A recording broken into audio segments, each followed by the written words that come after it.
말씀 제목을 남들이 비웃어도 믿기만 하라라는 제목으로 말씀을 나누기 원합니다. 부제를 제가 이렇게 달아보는데 비웃음 속에서도 달리다굼이라고 이렇게 부제를 달아봅니다. 우리 한국인들은 너무나 잘 아는 우리 이순신 장군 임진왜란 때 이순신 장군이 옥에 갇혀 있다가 나와서 바다의 각 진영들이 이렇게 돌아보았습니다. 그런데 진영을 돌아보니 해전에 투입돼야 될 배들이 다 파손되고 고작 12척밖에는 보이지 않았습니다.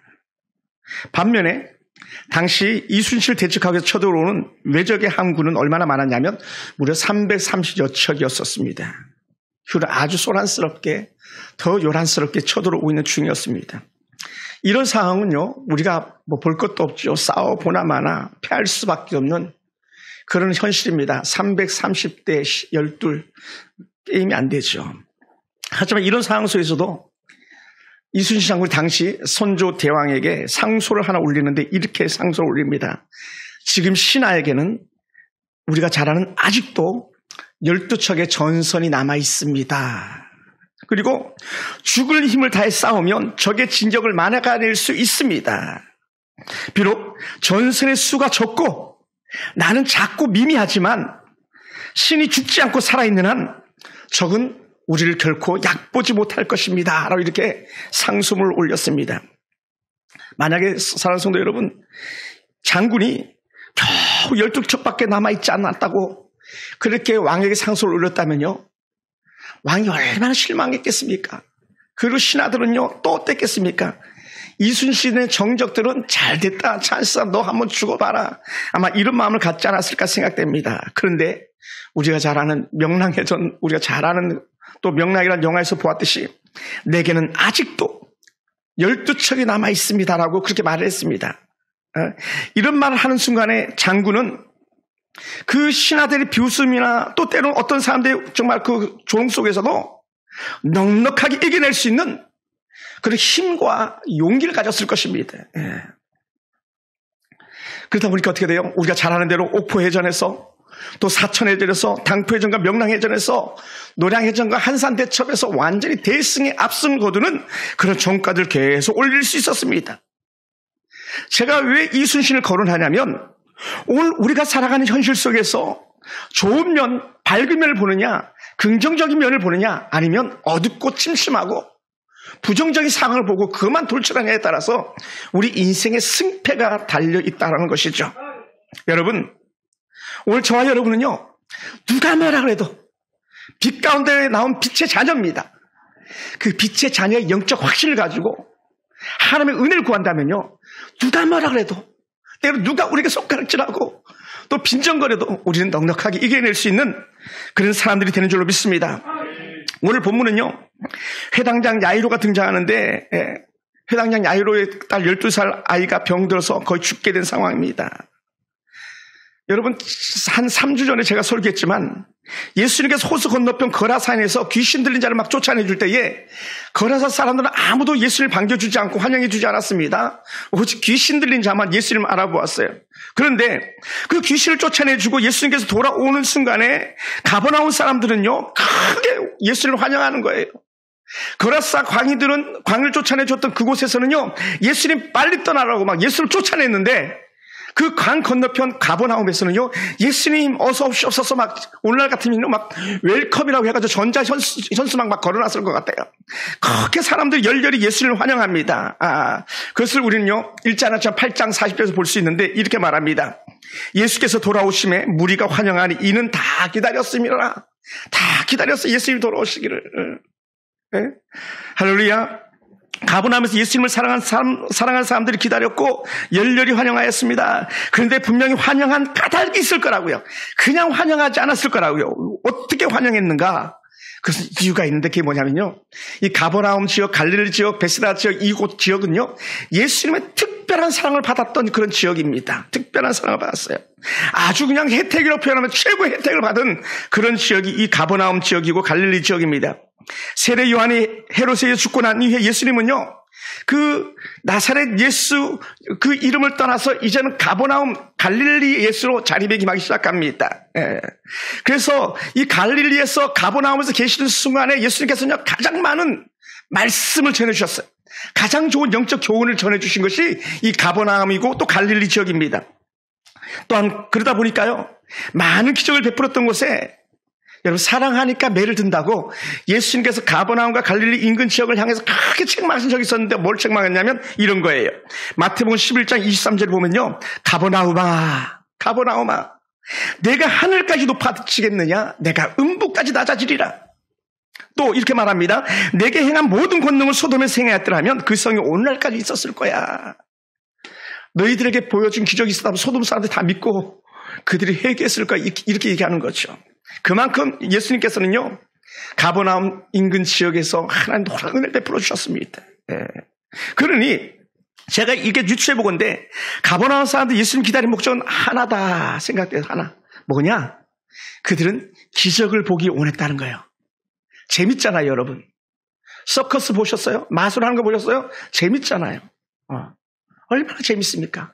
옛날 어려서 시골 장터에 가면 막 원숭이가 춤을 추고 막 이 돌을 배 위에다 올려놓고 망치질해도 그냥 겉뜬없는 그런 걸 보면 얼마나 즐거웠습니까? 그러니까 가버나움 사람들, 갈릴리 사람들, 베세다 사람들, 곳곳 사람들은 결국은 예수님의 기적을 보고 싶었던 거죠. 그러면 어떤 기적이 그곳에서 있었냐?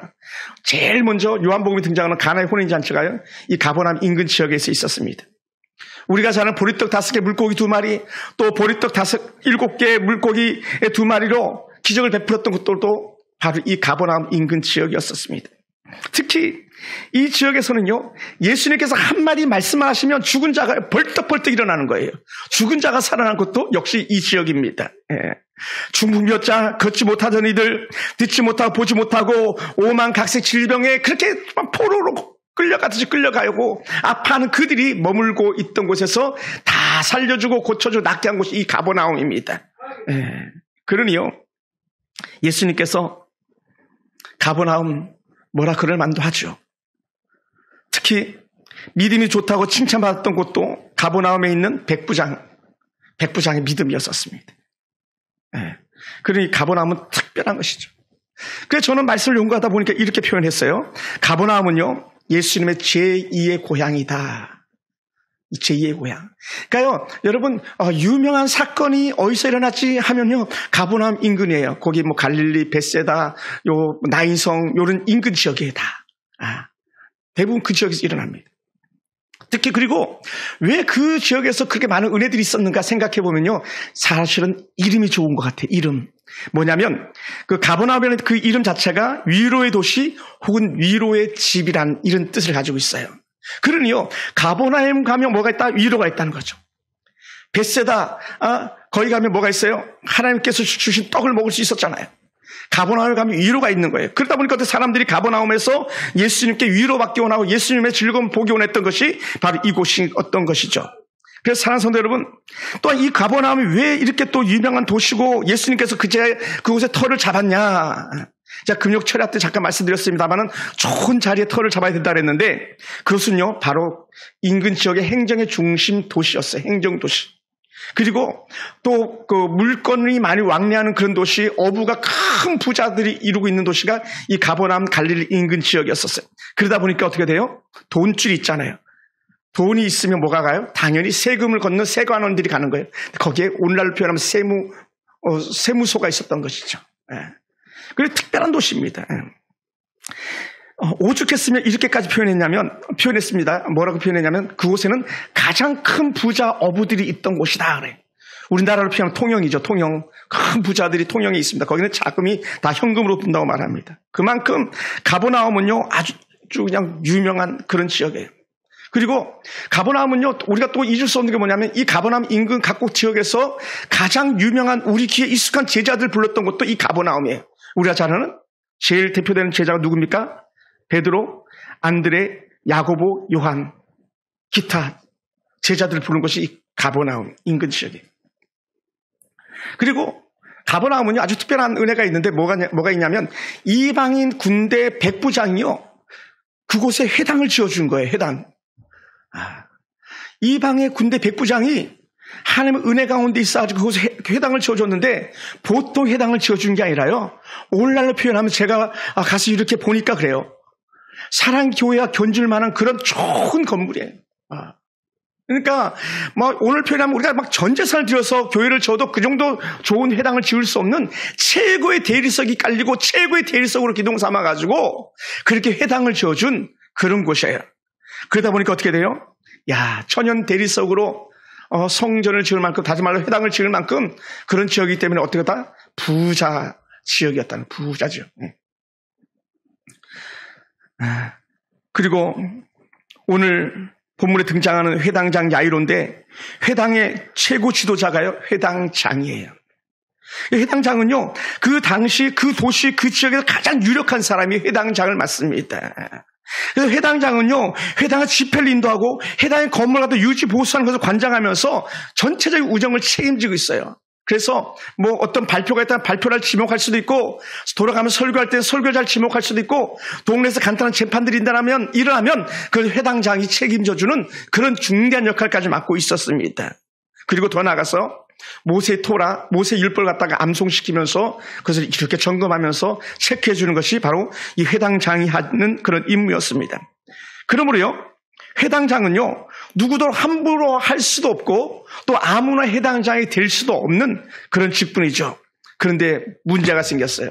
어떤 문제가 생겼냐면, 이렇게 모든 사람에게 칭찬과 존경과 선망이 되는 이 회당장 야이로가 갑자기 예수님을 환영하는 그 무리 인파들 가운데서 바로 예수님 발 앞에 엎드렸다는 거예요.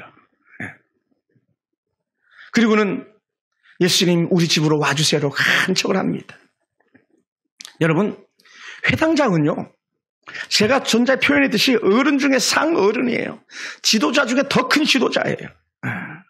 그런데 지금 그런 회당장 야이로가 지금 이제 막 피어나는 꽃처럼 새파란 젊은이 앞에 완전히 엎드렸다는 거, 그것은요, 철저한 복종을 의미하는 거고요, 정말 간절함을 표현하는 그런 은혜인 줄로 믿습니다. 그래서 이 지역의 가장 큰 회당장이 예수님 앞에 엎드렸다는 건요, 저는 이렇게 생각했어요. 아주 특별한 일이다. 아주 특별한 일이다. 그리고는 주변 사람들이 이렇게 돌아보면 어땠을까요? 아니, 회당장이 저 새파란 예수란 젊은이 앞에 어떻게 저렇게 엎드릴 수가 있어. 그냥 서서 말해도 되잖아요. 눈높이로 이렇게. 당시 눈높이가 거의 비슷하지 않았겠습니까? 그런데요, 완전히 엎드리는 거예요. 여러분, 그 엎드린다는 게요, 우리가 그냥 단순히 무릎 꿇는 게 아니에요. 당시 영화들을 보면 엎드리는 건요, 완전히 배가 땅에 걸리고 이마는 바닥에 다 닿고 양손은요, 정말 그 만세를 부르듯이 위로 뻗쳐가지고 그렇게 뻗는 거예요. 이건요, 보통 하기 힘든 그런 표현이 아닙니다. 그러니 어떻게 주변 사람들이 속으로 그 회당장을 비웃을 수도 있고, 우리 어른 갑자기 왜 저래 하면서 조롱할 수도 있었을 것입니다. 그런데요, 여러분, 이미 선언은 했듯이 회당장은 충분히 엎드릴 만한 그런 이유가 있다는 것이죠. 누가복음 8장 42절 그것을 말하는데 이렇게 표현합니다. 이는 자기에게 12살 된 외딸이 있어 죽어가니러라. 자기에게 유일하게 딸 하나 있는데 그 딸이 죽어가는 거예요. 여러분, 하나밖에 없는 외동딸은요, 무엇과도 바꿀 수가 없는 거예요. 무엇과도 바꿀 수가 없어요. 만약에 하나밖에 없는 외아들이라고 그러잖아요. 자기 눈이라도 빼줄 수 있는 거예요. 그러니 이 회당장 야이로는요, 자기 직분, 자기 권세, 자기 명예를 다 던져버릴 수 있는 거예요. 왜요? 딸이잖아요. 딸. 그러니 사람들이 비웃거나 말거나 무조건 엎드릴 수밖에 없는 거죠. 내 딸만 살아난다면 무엇이든 다 할 수 있는 것이 오늘 저의 마음이고 여러분의 마음 아니겠습니까? 자식이라면요, 우리는요, 두 손 두 발 다 듭니다. 커도 그래, 커도. 우리 두 손 두 발 다 들어요. 뭔들 못 주겠습니까? 저도 그럴 수 있는 아버지인데, 하물며 이 회당장이야 더 그런 사람이 아니었겠는가 이렇게 생각됩니다. 또 이 회당장이 엎드릴 수 있는 확실한 이유를 하나 더 든다면, 가버나움이에요. 뭐라고요? 이름. 그 이름에 걸맞는 곳이기 때문에 나는 반드시 위로받을 수 있을 거야. 우리 집에는 반드시 주의 위로가 임할 거야 라는 영적 확신이 있었기 때문에 그는요, 엎드릴 수 있었던 거예요. 왜요? 그는 많이 보고 많이 들었잖아요. 이미 예수님께서 수도 없이 가버나움 인근 지역에서 갈릴리, 벳세다 또 정말 곳곳에서 기적을 일으키를 보았잖아요. 제가 말씀드렸죠. 죽은 자들이 벌떡벌떡 일어나는 곳이 그 인근 지역이라고 그랬잖아요. 아마 모르게도 성경에 요것밖에 기록이 안 돼서 그렇지 더 많은 사람들이 더 많은 기적들이 일어났을 거예요. 그러니 그것을 가장 많은 정보력을 가지고 듣고 알았던 회당 장인이 이제는 내게 그런 은혜가 있기를 바라지 않았겠습니까? 그러니 그곳에서 그는 위로받기를 원했던 것이죠.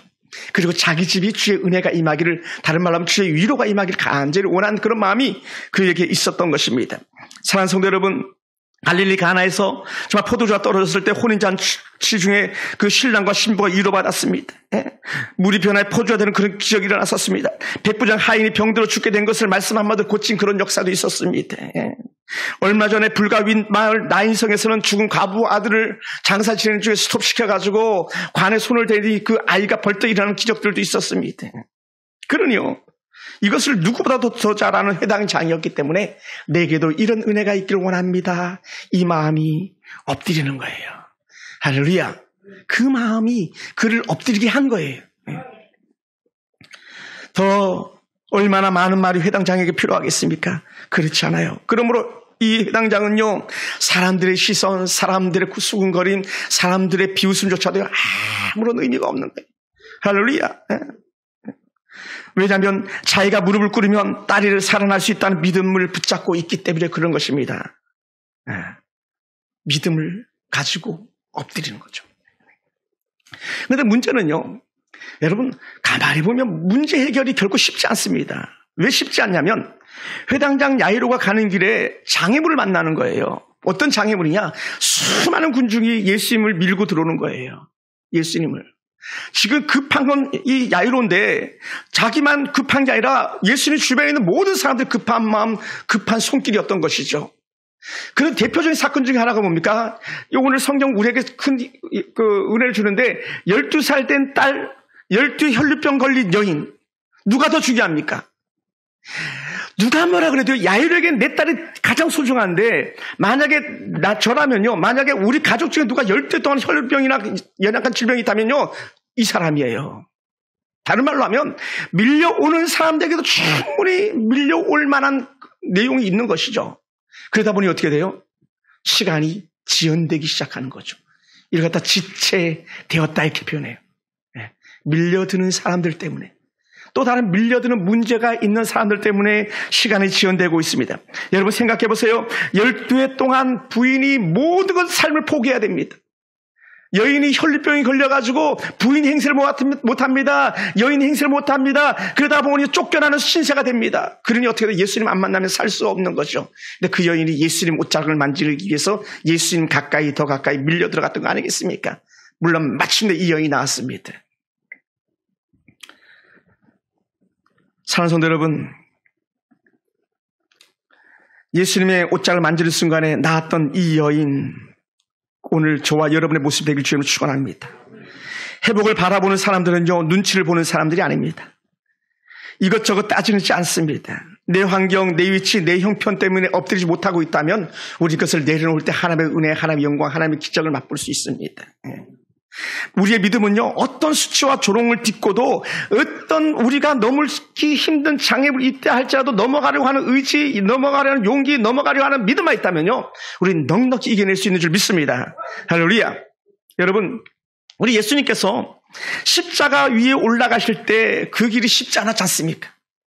예수님께 십자가 앞으로 나갈 때에 얼마나 많은 사람들이 조롱했습니까? 사람들이 예수님 십자가 위에 올라갔다고 조롱했어요. 그의 수많은 기적과 그의 수많은 역사들을 보았었지만 결국 십자가로 나가는 예수님 앞에서 사람들이 할 수 있는 것은 조롱밖에 없었어요. 그리고 어떻게 돼요?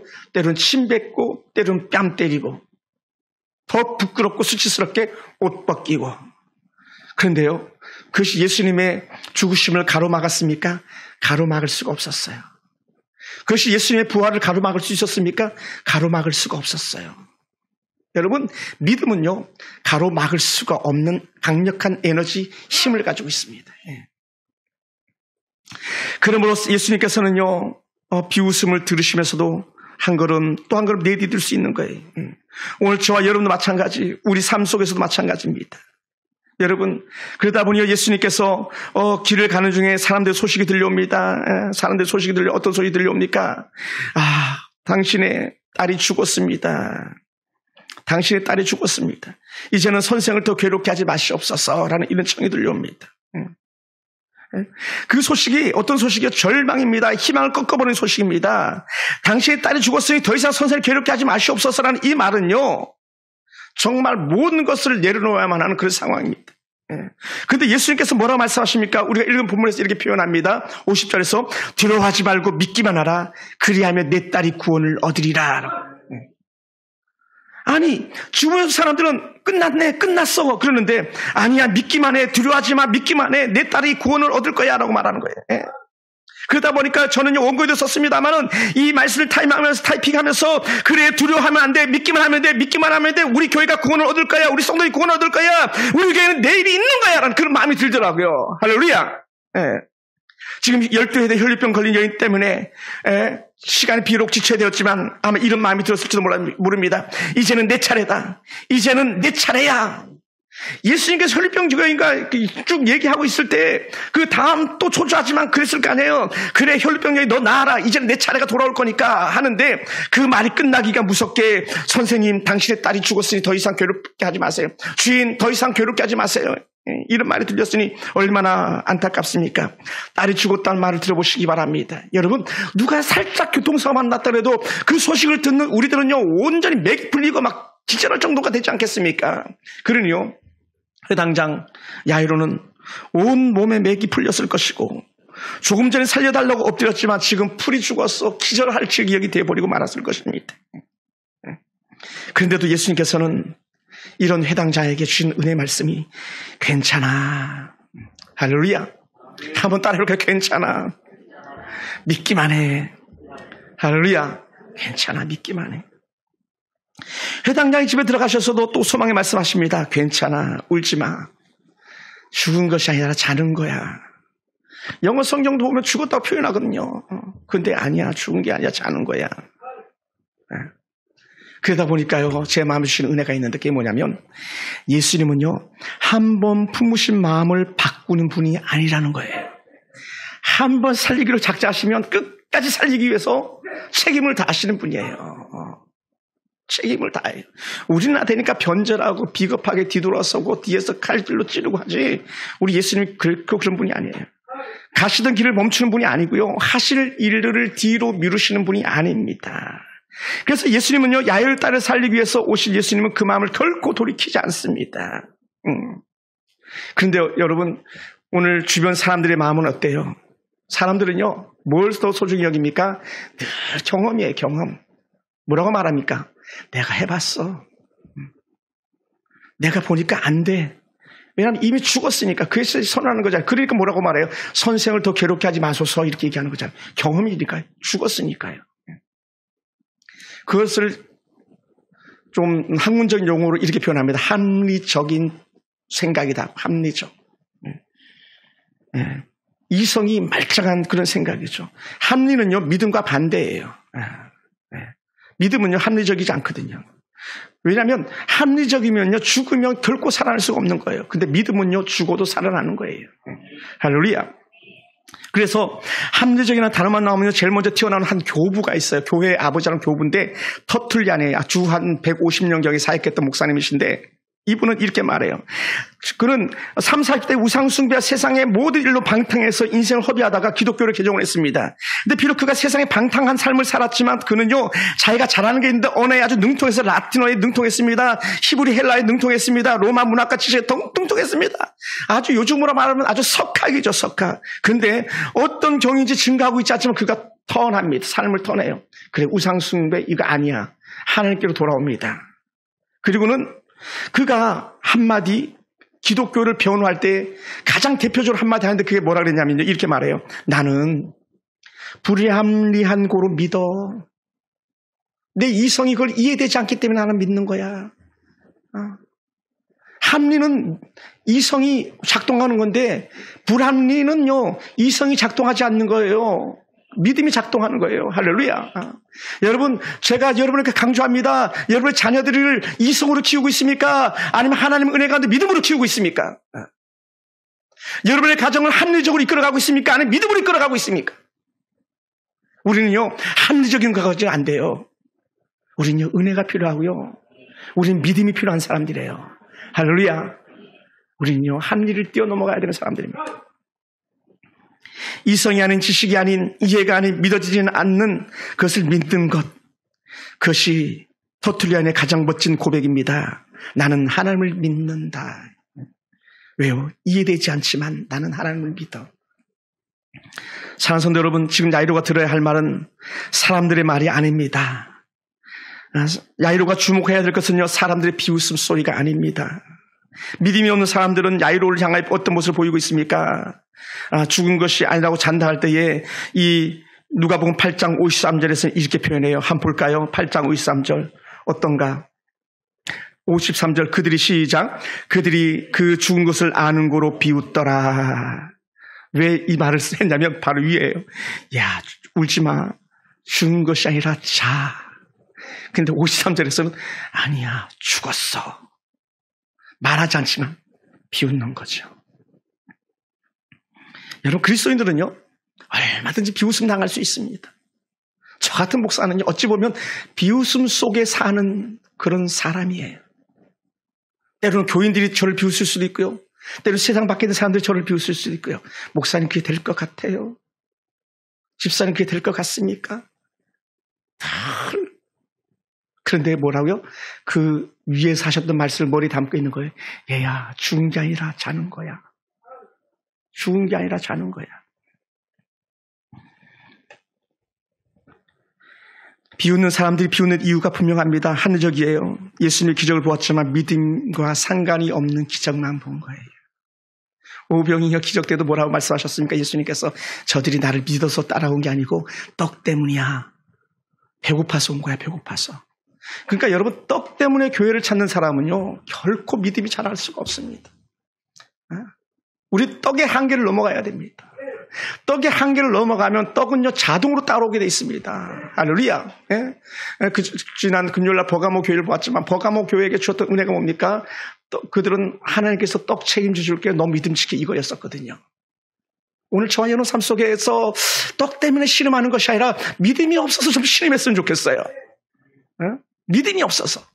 하나님 내게 믿음 좀 주시옵소서.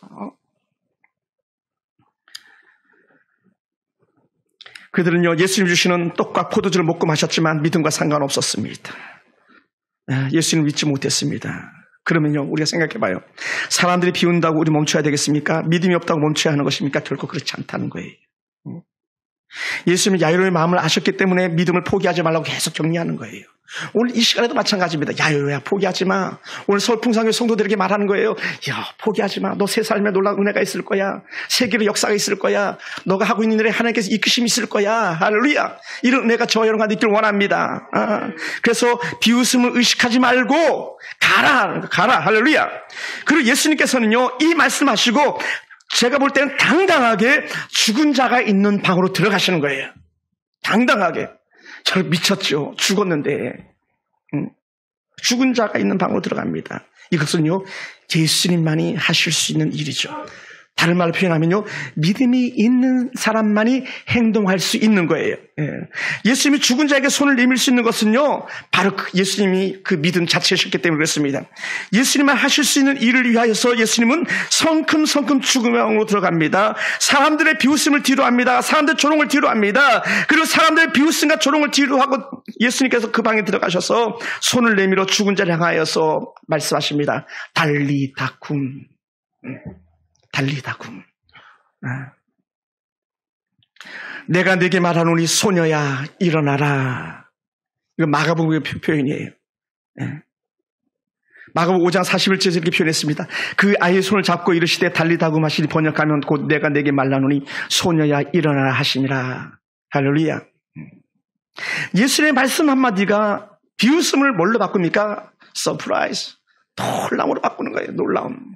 깜짝 놀라는 거죠. 아니 죽었는데, 내가 분명히 죽은 거 확인했는데, 우리가 분명히 죽은 놈을 봤는데 어떻게 살아났지? 서프라이즈가 되는 거예요. 그러니 전에는 야이로가 딸이 죽었다는 소식에 엎드러졌지만 이제는 사람들이 엎드러져야 되는 거예요. 지절 촉풍하려고 그러신 거죠. 죽은 자가 살아난 것을 보았으니. 그래서 마가복음 5장 42절 이렇게 표현해요. 아이가 살아난 것을 보고 다들 놀라서 뒤로 넘어질 정도로 놀랐다고 말해요. 사랑하는 성도 여러분, 믿음은요, 비웃음 속에서도 빛을 발하는 거예요. 믿음은요, 비웃음 속에서도 주님만 바라보게 하는 강력한 힘이 있습니다. 우리 성령 하나님은요, 비웃음을 이기고 믿음의 길로 나오게 하는 돕는 힘을 가지고 계십니다. 그래서 성령이 너희 안에 계시다라고 계속적으로 바울 서신에서 강조해주고 있는 거예요. 성령을 의지하면요, 일어날 수 있고요. 성령을 의지하면 죽은 자의 방으로 들어갈 수 있는 거고, 성령을 의지하면 안 될 줄 알면서도 손을 내밀 수 있는 거예요. 그랬더니 기적이 일어나잖아요. 할렐루야. 성령 하나님은 믿음으로 살길 작정하는 이들의 손을 들어주시는 분입니다. 우리를 살리고 고치는 일에 우리 성령 하나님의 역사, 우리의 믿음 통해서는 안 될 것이 없는 줄 믿습니다. 할렐루야. 그러면 사랑하는 성도 여러분, 지금 누가 여러분을 향하여 빈정거리고 비웃는 이가 있습니까? 그 믿음으로 그 비웃음을 서프라이즈로 바꾸시는 은혜가 있기 원합니다. 믿음은요, 역사하는 힘이 많으니라 라고 야고보가 이미 선언했어요. 의인의 강건은 역사하는 힘이 넘치는 줄 우리가 믿기 때문에 이 야이로의 회복 역사가 저와 여러분 가정에서 새롭게 일어나길 주님 축원합니다. 사랑하는 성도 여러분, 그러므로 우리에게도 야이로와 같은 믿음을 주시옵소서. 우리도 하나님 야이로와 같은 은혜를 주시옵소서. 하나님 내게도 야이로와 같은 기적이 다시 일어나길 원합니다라는 이런 간절한 소망이 저와 여러분 가운데 있게 되기 원하고요. 오늘 여러분 만나는요, 하나님이 주시는 거예요. 걱정하지 마시고 믿음의 자리에서, 은혜 자리에서, 말씀의 자리에서 능력을 나타내 보이는 멋진 주의 성도 되기를 주님의 이름으로 축원합니다. 기도하겠습니다.